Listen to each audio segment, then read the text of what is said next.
मुबारक हो आपको मुसलमानों, खास तौर से मुबारक उन लोगों को जो सेक्युलरिज्म के झूठे वादे पर ये राष्ट्रवादी कांग्रेस को वोट देते, बल्कि गुलामी करना उनका मुकद्दर समझते। ये तुम्हारी बर्बादी की दास्तान बयान कर रहा हूं। क्या तुम अपनी औलाद के मुस्तकबिल का बोझ नहीं उठाओगे? क्या तुम अपने बच्चों के लिए स्कूल नहीं मांगोगे? क्या तुम अपनी बच्चियों के लिए ग्रेजुएशन नहीं मांगोगे? तुम कब तक इन लोगों की गुलामी करोगे? और ये झूठ पे झूठ, झूठ पे झूठ, पीठ पे इतने खंजर मारे गए मुसलमानों के कि पीठ पे कोई जगह बाकी नहीं है जहां पे तुम्हारा जख्म ना।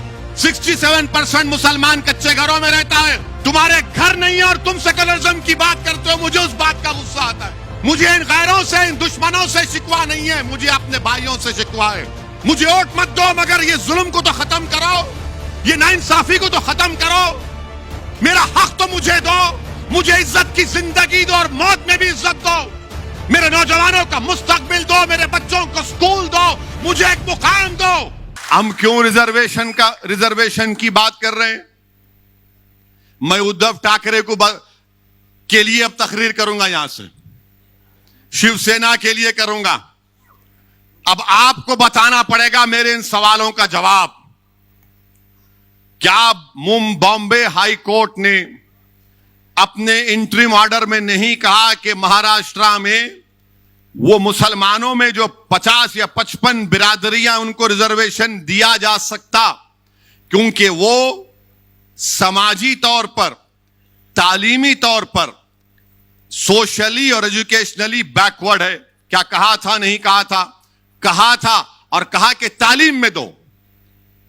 उन्होंने कहा कि नौकरियों में भी दे सकते हैं, मगर नौकरियों का जो रिजर्वेशन है उसका कोटा बढ़ गया, मगर तालीम में दो। आपने क्यों नहीं दिया? क्या कांग्रेस पार्टी जबान बंद करके बैठी है? राष्ट्रवादी कांग्रेस मुंह बंद के बैठी है? यह तुम्हारी मोहब्बत है मुसलमानों से? मगर नहीं। हम क्यों पूछ रहे रिजर्वेशन? अब आप लिख लो इसको या याद रखो, ताकि अगर कोई महल्ले में कोई कांग्रेसी, राष्ट्रवादी या सैनिक आया तो उसको बोला, ये बैठ जरा सुन, मेरी बर्बादी की दास्तान सुन, और इसका जवाब दे। मेरे भाई, महाराष्ट्र में 11% मुसलमानों की आबादी। हमारे जर्नलिस्ट हजरात भी साथ है, हमारे से बड़ी मोहब्बत है उनको।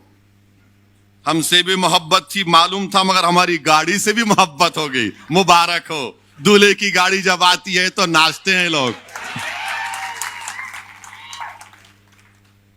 महाराष्ट्र में कितने मुसलमान के पास ग्रेजुएट हैं? खाली 4% मुसलमान ग्रेजुएट हैं महाराष्ट्र में। कितने हमारे हिंदू भाई हैं? 8.9%। माने ओवरऑल महाराष्ट्र में 8.7 ग्रेजुएट हैं, जिसमें से मुसलमान खाली 4.9 और हमारे हिंदू भाई 8.9। क्या ये आर्टिकल 15 और 16 को सेटिस्फाई नहीं करता कि हम इतने हमारे कम ग्रेजुएट हैं? और फिर इसके बाद आप देख लो, ड्रॉप आउट रेट कितना है मुसलमानों का? ड्रॉप आउट रेट, अब आप खुद अंदाजा लगाइए कि जो मुसलमान प्राइमरी में, अगर 22% मुसलमान प्राइमरी स्कूल में है, मिडिल स्कूल में आते आते खाली 13% हो जाता। कितने? प्राइमरी में 22, तो मिडिल में आते आते 13 हो जाता, और वो मैट्रिक में आते आते खाली 12% हो जाता, और हायर सेकेंडरी इंटरमीडिएट में आते आते वो 7.1% हो जाता, और उसके बाद ग्रेजुएट खाली 4 होते। अब आप सोचो कि आपके घर में आपकी औलाद है, उसको आप प्राइमरी स्कूल में डाल दिया, अब तो स्कूल खुल रहे हैं, यानी अगर 22% मुसलमान के बच्चे प्राइमरी स्कूल में हैं, तो मिडिल स्कूल में आते आते 13% हो जाता, मैट्रिक में आते आते 12% हो जाता, हाई इंटरमीडिएट में, हायर सेकेंडरी में आते आते 7% हो जाता, ग्रेजुएट होते होते 4% हो जाता। यह सबसे कम है, सबसे कम है। ये नहीं देंगे मेरे को रिजर्वेशन, मेरे बच्चे नहीं पढ़ेंगे। क्या उनके मुस्तकबिल में नहीं है कि काबिल बने, पढ़े लिखे बने, डॉक्टर बने, इंजीनियर बने, एमबीए करे, एमसीए करे, गवर्नमेंट की नौकरी मिले? मगर नहीं, सेकुलरिज्म को तुमको जिंदा रखना है। तुम सेकुलरिज्म के गुलाम और कैदी बने हुए हो मुसलमानों। क्या मेरे मुकद्दर में यह लिखा है कि मैं सेकुलरिज्म के ट्रेन के स्टेशन पर हमेशा कूली बनकर इन जालिमों का बोझ उठाऊं? क्या तुम अपनी औलाद के मुस्तकबिल का बोझ नहीं उठाओगे? क्या तुम अपने बच्चों के लिए स्कूल नहीं मांगोगे? क्या तुम अपनी बच्चियों के लिए ग्रेजुएशन नहीं मांगोगे? तुम कब तक इन लोगों की गुलामी करोगे? और ये झूठ पे झूठ, झूठ पे झूठ, पीठ पे इतने खंजर मारे गए मुसलमानों के कि पीठ पे कोई जगह बाकी नहीं है जहां पे तुम्हारा जख्म ना हो। इतना धोखा दिया गया।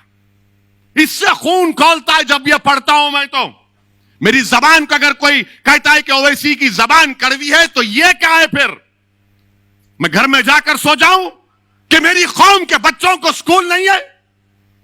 22% से स्कूल में दाखिला और ग्रेजुएशन तक सिर्फ 4%। क्या गरीबी मेरा मुकद्दर बना दोगे? क्या गुर्बत मेरी जिंदगी में रहेगा और मेरी औलाद भी रहेगी गुर्बत में? मेरे अजीज दोस्तों और बुजुर्गों, यह बर्बादी की दास्तान है महाराष्ट्र के मुसलमानों की। और फिर ये बोलते, आपको यह भी बताना चाहूंगा, यह पूरा डेटा है। मीडिया के लोग अगर यह समझ रहे हैं कहां से लाया, मैं दिमाग से नहीं लाया हूं, पढ़ के लाया हूं। और मैं कोई ऐसा बोलने वाला नहीं हूं, मैं उसकी तरह नहीं हूं जिसने कहा था किसानों को कैनाल में पानी नहीं आया तो जाके मुंह दो, उसको दिमाग नहीं होगा, मेरे को बहुत दिमाग है।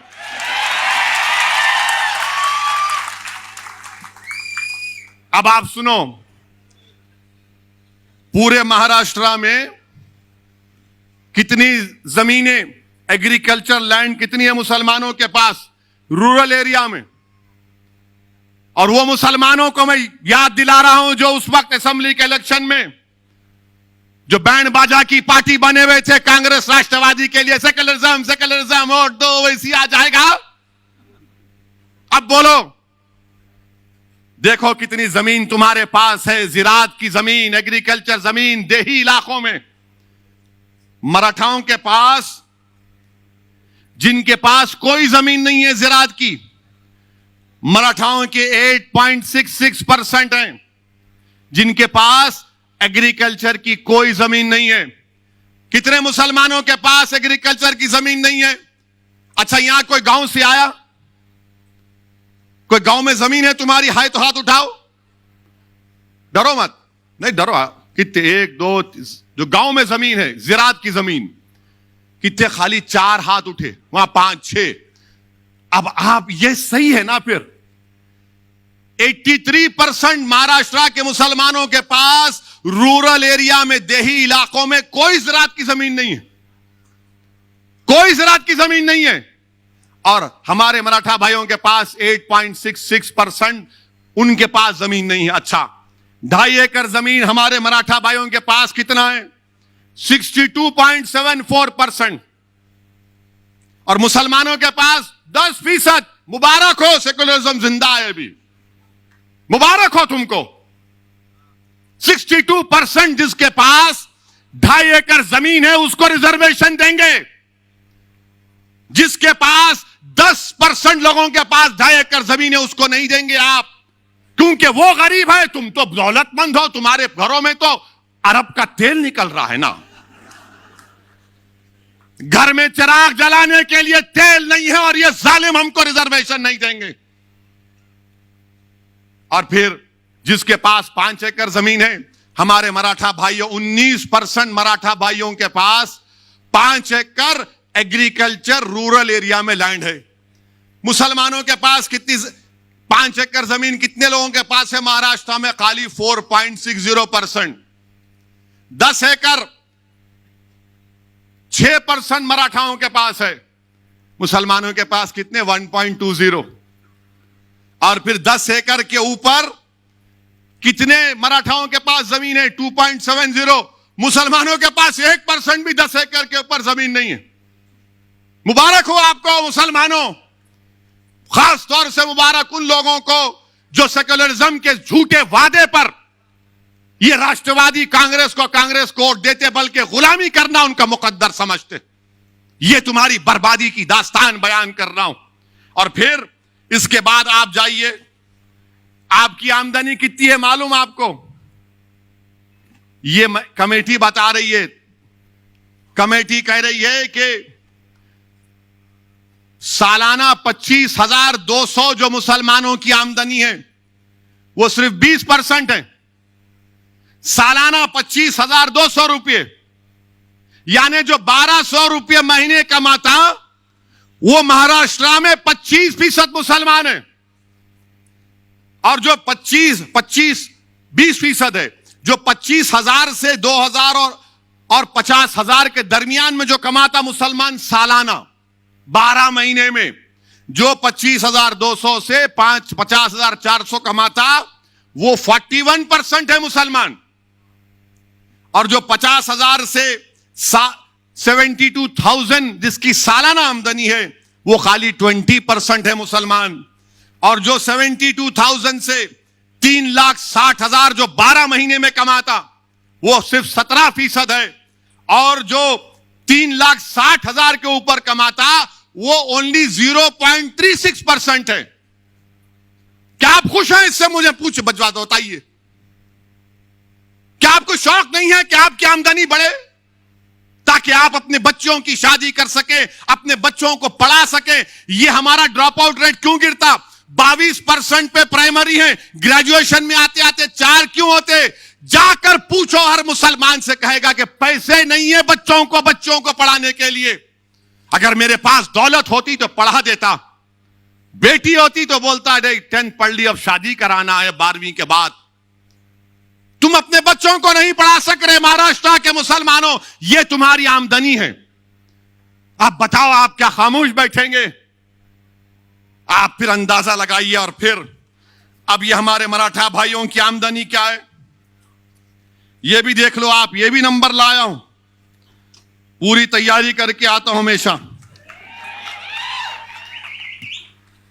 ये तो आपको बता दिया मैं। अब देखो हमारे मराठा भाइयों की आमदनी जो सालाना 24,000 कमाते वो 22% है। आप 25,000 जो कमाते हो 20% है। और फिर जो हमारे मराठा भाई 24,000 से 50,000 कमाते वो भी 22% है। 50,000 से 1 लाख जो कमाते सालाना 19% है। जो 1 लाख से 4 लाख कमाते वो 8% है। और जो 4 लाख के ऊपर कमाते वो 0.46% है। चलो देख लो दोनों कौन नीचे है, इसका भी कोई जिक्र नहीं करेंगे। अच्छा, फिर एक और आपकी बर्बादी की दास्तान। मुसलमानों को अगर बैंक से लोन लेना है, बैंक से लोन मिलना है तो हमको नहीं मिलता, चप्पल घस जाती है हमारी। मिलिया ही नहीं तेरे को, मुबारक। अब किसको वोट देता तू? फिर सेक्युलरिज्म के नाम पे जाता उधर, जाएंगे आप फिर उधर।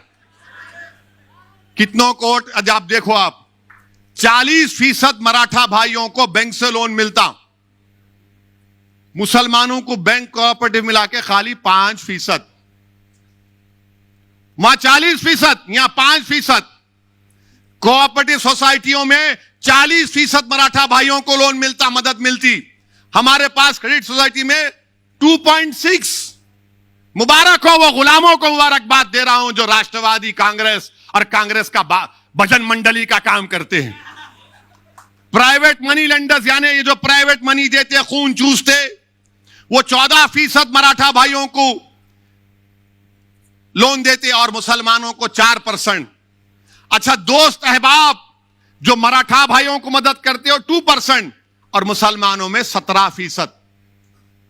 ये डेटा है। आप अब अभी बताओ आप क्या करेंगे? अब आप, इसीलिए मजलिस इत्तेहादुल मुस्लिमीन ने तय किया कि रिजर्वेशन मुसलमान के लिए जरूरी है महाराष्ट्र के।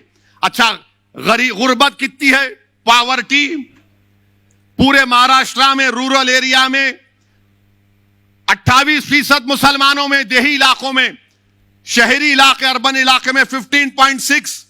हमारे हिंदू भाइयों में पॉवर्टी रूरल देही इलाकों में 23.8 और अर्बन इलाकों में 6.9। यहां पर भी हम पीछे हैं ना।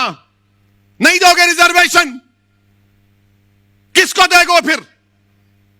ये हमारा ये रिकॉर्ड आपके सामने इसलिए रख रहा हूं। अब आप सुन लो और एक बर्बादी की दास्तान। मुसलमान जो कच्चे घरों में रहता है वो 67% है। महाराष्ट्र में 67% मुसलमान कच्चे घरों में रहता है। तुम्हारे घर नहीं है और तुम सेकुलरिज्म की बात करते हो। मुझे उस बात का गुस्सा आता है। मुझे इन गैरों से, इन दुश्मनों से शिकवा नहीं है, मुझे अपने भाइयों से शिकवा है। मुझे वोट मत दो, मगर ये जुल्म को तो खत्म करो, ये नाइंसाफी को तो खत्म करो। मेरा हक तो मुझे दो, मुझे इज्जत की जिंदगी दो और मौत में भी इज्जत दो। मेरे नौजवानों का मुस्तकबिल दो, मेरे बच्चों को स्कूल दो, मुझे एक मुकाम दो। मैं आसमान से तारे तोड़ने के लाने की बात नहीं कर रहा हूं। ये सब क्या है फिर? मैं कब तक इन घरों में रहूंगा? और आपके पास पक्का घर कितने मुसलमानों के पास? 31%। 31%। और उस घर का भी देख लो मामला क्या है।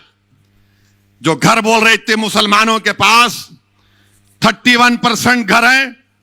अब आपसे एक सवाल करूंगा और हमारे मीडिया वाले इसका जवाब सुन लेंगे। क्या मुसलमानों के एक घर में 3 लोग नहीं, 3-4 लोग नहीं सोते? कम से कम 3 लोग तो सोते हैं कमरे में, इस्तेमाल करते। जोर से बोलो, इनको मालूम होना ना, नहीं तो इन्हों हमारे पीछे रहते। अब आप ये बताओ, आपको जानकर तकलीफ होगी कि हमारे मराठा भाइयों के पास 3 रूम के कमरे 20% लोगों के पास है। 2 रूम का घर 48% लोगों के पास है। 4 रूम का घर 8% लोगों के पास है। 5 से ज्यादा कमरे का घर 3% लोगों के पास है। मेरे पास क्या है? मेरे पास सेकुलरिज्म है, मेरे पास धोखा है। मेरे दादा को धोखा दिए, उनके बाप को दिए, मेरे बाबा को धोखा दिया, अब तुमको धोखा दे रहे हो। नौजवानों, कल मुस्तकबिल तुम्हारा होगा, तुमको अपना हक हासिल करना पड़ेगा। तुम्हारे वालिद ने तकालीफ उठाई, तुम्हारे दादा ने तकालीफ उठाई। हमने जिन्ना के पैगाम को ठुकराया, हमने भारत को अपना वतन माना और मानते रहेंगे। हमने संविधान को माना मगर जमहूरियत को माना। यह कौन सी जमहूरियत है कि आप मुझे गरीब रख रहे हैं? मेरे अजीज दोस्तों और बुजुर्गों, ये आपके सामने इसलिए कह रहा हूं। अच्छा, कितने मुसलमान स्लम में रहते हैं? महाराष्ट्र की रिपोर्ट कह रही है 54%। 54% लोग स्लम इलाकों में रहते। और आपको मालूम, हमारे मराठा भाइयों के पास 76% मराठा भाइयों के पास टॉयलेट है। मुसलमानों पे के पास खाली 35%। ये डेटा है। मेरे को मालूम है कि कल के बाद हमारे मीडिया वाले, बल्कि आज शाम से शुरू कर देंगे कि शोलापुर में ओवैसी ने भड़काऊ भाषण दिया। अरे थू है तुम्हारी बातों पर, कोई परवाह नहीं है। तुम जो लिखते लिखो, जो दिखाते दिखाओ, मेरी जबान को तुम रोक नहीं पाओगे। यह जुल्म है मेरे मुसलमानों से, यह जुल्म है मुझसे। तुम रिजर्वेशन नहीं देना चाहते, मगर जुल्म क्यों कर रहे मुझ पर? क्यों जुल्म कर रहे मुझ पर? और आपको मालूम, मेरे अजीज दोस्तों और बुजुर्गों, आपके सामने हर चीज को खोल खोल कर बयान कर दिया हूं। अब आप देखो, क्या एक मुसलमान आईएएस ऑफिसर है महाराष्ट्र में? वो एक है, उन्हें बोल रहा मैं नहीं हूं, मैं हिंदू हूं बोल रहा हूं। उन्हें अल्लाह को मालूम उन्हें क्या है। I don't know. इधर भी है उधर भी है, उन्हें बिन पेंदे का लोटा है, उन्हें भी ऐसा है। और ये जो राष्ट्रवादी और कांग्रेस के बोलते अरे अरे नहीं मियां, उन्होंने आके बोल के चले जाते, उनका क्या है?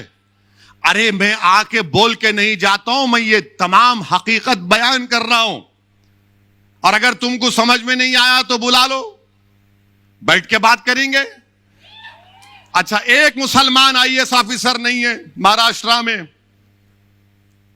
आईपीएस ऑफिसर हमारे मराठा भाइयों के 28% आईपीएस ऑफिसर है मराठा भाई।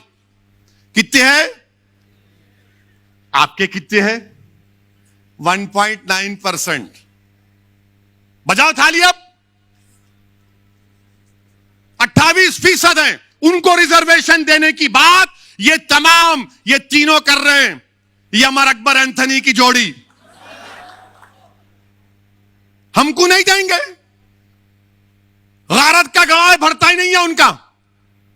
28% आईपीएस ऑफिसर। अच्छा, मंत्रालय में कितने हमारे मराठा भाई काम कर रहे हैं? 16.17%। यानी मराठा भाइयों की आबादी इम्तियाज साहब 33% है। यानी 33% आबादी हमारे मराठा भाइयों की है। आधे से ज्यादा आईएएस ऑफिसर हैं। 28%, 33% पॉपुलेशन, 28% आईपीएस ऑफिसर। आईएफएस कितने हैं मालूम आपको? 18% है हमारे मराठा भाइयों के। आपके कितने हैं? नो, जीरो हैं आप। मेरे अजीज दोस्तों और बुजुर्गों, ये नाइंसाफी की तमाम बातें मैंने आपके सामने रख दिया। अब आप अच्छा पीने का पानी भी ले लो। वैसे माशाल्लाह ये राष्ट्रवादी और ये कांग्रेस, शोलापुर में कितने 5 दिन में एक बार पानी, रोज पानी आता आपको? आता फारूक? 5 दिन में एक मर्तबा आता। हाँ,